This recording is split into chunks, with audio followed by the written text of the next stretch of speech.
안녕하세요. 매일 아침 말씀 묵상에 오신 여러분을 진심으로 환영합니다. 4월 19일 하나님께 영광을 돌리라. 생각할 문제, 어떻게 하나님께 영광을 돌리는 삶을 살 수가 있을까요? 바울은 우리 인생의 선택에 대해 어떤 호소를 하고 있습니까? 오늘 우리에게 주는 교훈은 무엇입니까? 어떻게 하나님께 영광을 돌리는 삶을 살 수가 있을까요? 고린도전서 3장 16절 17절에 보면 너희는 너희가 하나님의 성전인 것과 하나님의 성령이 너희 안에 계시는 것을 알지 못하느냐? 누구든지 하나님의 성전을 더럽히면 하나님이 그 사람을 멸하시리라. 하나님의 성전은 거룩하니 너희도 그러하니라.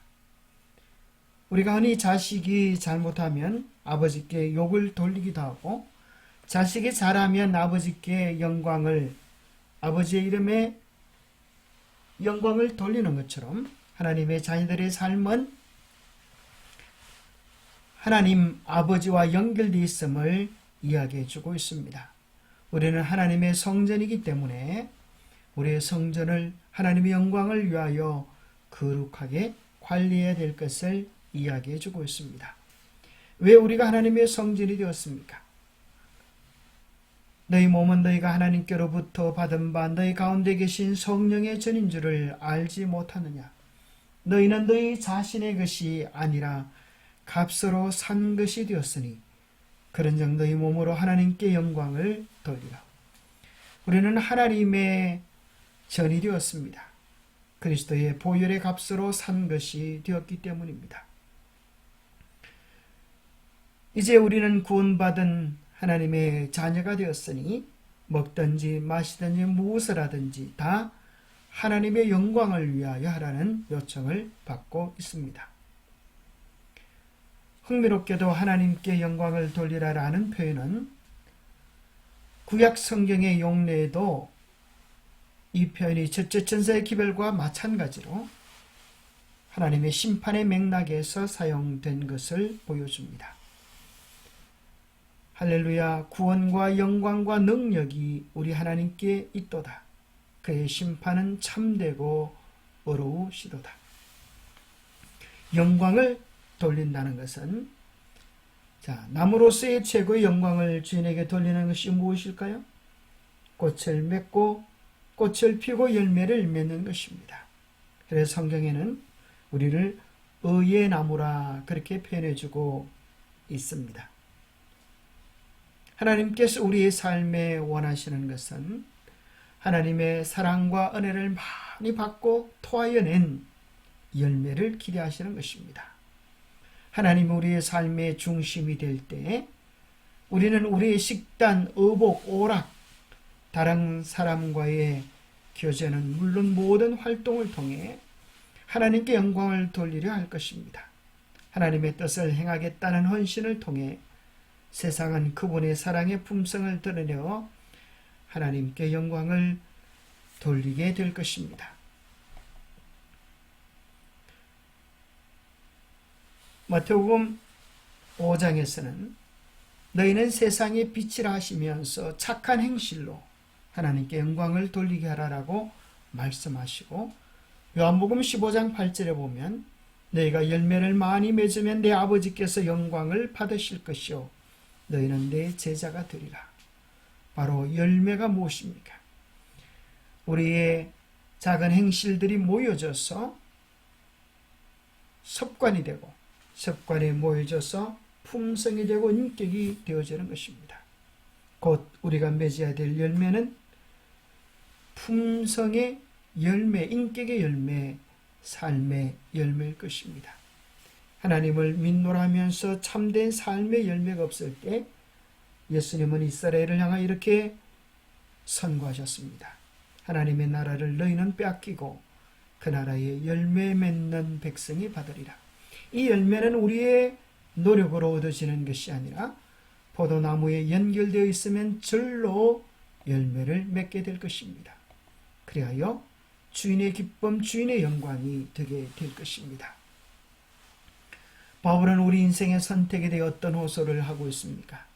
그러므로 형제들아, 내가 하나님의 모든 자비하심으로 너희를 권하노니 너희 몸을 하나님이 기뻐하시는 거룩한 산 제물로 드리라. 이는 너희가 드릴 영적 예배니라. 너희는 이 시대를 본받지 말고 오직 마음을 새롭게 함으로 변화를 받아 하나님의 선하시고 기뻐하시고 온전하신 뜻이 무엇인지 온전하신 뜻이 무엇인지 날마다 분별하여 선택하도록 하라라고 권면해 주고 있는 것입니다.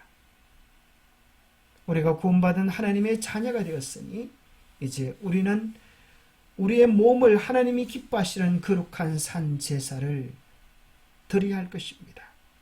하나님이 기뻐하시는 거룩한 산 제물을 드린 사람이 있다고 하면 우리는 구약에서 아브라함이 그의 아들 이삭을 모리아 제단에 드릴 때에 그의 산 제물을 드렸다고 생각합니다. 바로 그것은 예수 그리스도께서 당신의 몸을 우리의 구원을 위한 산 제물로 드린 것과 같습니다. 주님의 십자가의 은혜, 주님께서 산 제물로 드려진 바 된 은혜를 경험한 자들은 이제 그들도 그들의 몸을, 마음을, 생각을 자신의 영광을 위하여 살지 않고 하나님의 영광을 위하여 사는 거룩한 제물이 되기를 원할 것입니다. 이 구절에서 몸, 곧 신체에 해당하는 신약성서 헬라어는 소마타인데, 이는 단지 육체, 몸만을 이야기하는 것이 아니라 개인 전체의 총합, 몸, 마음, 감정으로 번역하는 것이 더 나은 것입니다. 필립스역은 로마서 12장 1절에 합당한 섬김이라는 표현을 지적인 예배 행위로 번역했습니다.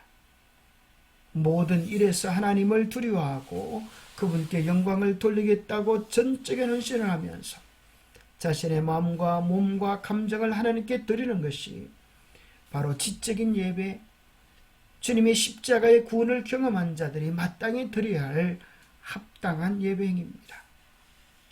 하나님의 심판에 비추어 볼 때 순종의 주의를 기울이는 것은 매우 합당한 일이고 지당한 일인 것입니다. 우리가 어떻게 이 세상에서 하나님의 영광을 돌리는 삶을 살 수가 있을까요? 생애빛 9장에는 이렇게 소개해 주는데요. 만일 우리가 하나님을 진심으로 따르는 사람들일 것 같으면 우리가 하는 모든 일의 신앙을 나타낼 것이다. 우리는 사람들에게 그리스도의 정신을 보여줄 것이다. 상점에서 일하고 있는 사람도 다른 사람들에게 그리스도를 나타낼 수 있다. 그도 갈릴리의 언덕들 사이에 걸어다니신 그분의 발자취를 날마다 따를 수 있다. 그리스도인은 하나같이 다른 사람들이 그를 통하여 그리스도를 보고 창조주이시며 구주이신 그분께 영광을 돌리게끔 일해야 한다. 바로 이것이 하나님께 영광을 돌리는 삶이 아니겠습니까? 나의 유익, 나의 영광이 아니라 하나님의 영광을 위하여, 하나님의 이름을 위하여 우리가 살아가는 것입니다. 왜냐하면 우리는 십자가의 보혈의 은혜를 통하여 그의 것이 되었기 때문입니다. 하나님을 첫째로 삼는 아버지와 어머니들, 여호와를 경외하는 것이 지식의 근본임을 자녀들에게 가르치는 아버지와 어머니들은 질서가 잘 잡히고 잘 훈련된 가정, 하나님을 반역하는 대신에 그분을 사랑하고 순종하는 가정을 세상에 보여주므로 천사들과 사람들 앞에서 하나님께 영광을 돌리게 된다. 그리스도는 그들의 가정에서 낯선 사람이 아니고 그분의 이름은 존경과 영광을 받는 가정의 이름이 된다. 천사들은 하나님의 가장 높은 위치에 계신 가정을 기뻐한다. 그렇습니다. 영광을 돌린다고 하는 것은 모든 일에서 순종의 삶을 살아가는 것입니다. 기도하겠습니다. 하나님 아버지, 심판의 때가 가깝다는 말씀을 들으면서도 우리는 여전히 자기중심적인 삶을 살고 자기 영광을 위하여 사는 삶을 살고 있음을 고백합니다. 다시 한번 우리의 주인이 주님이심을 입술로뿐 아니라 삶으로 고백하게 도와주옵소서. 우리의 삶의 크고 작은 선택들 속에 우리의 유익이 아니라 하나님의 영광을 위하여, 하나님의 이름을 위하여 우리의 삶을 온전히 되어 드릴 수 있도록 도와주옵소서. 그리하여 그 가운데 예수님의 품성과 삶이 향기처럼 나타날 수 있도록 우리를 도와주시옵기를 우리 주 예수 그리스도 이름 어찌하여 간절히 간구하옵나이다. 우리가 주님 보시기 아름다운 열매를 맺기를 원하지만 우리 스스로는 불가능합니다. 포도나무에 연결되어져 있을 때 우리는 절로 열매가 맺혀지는 경험을 하게 될 것입니다. 매일 주님을 바라보며 주님께 우리의 생각과 마음을 고정시키게 되기를 축복합니다. 감사합니다.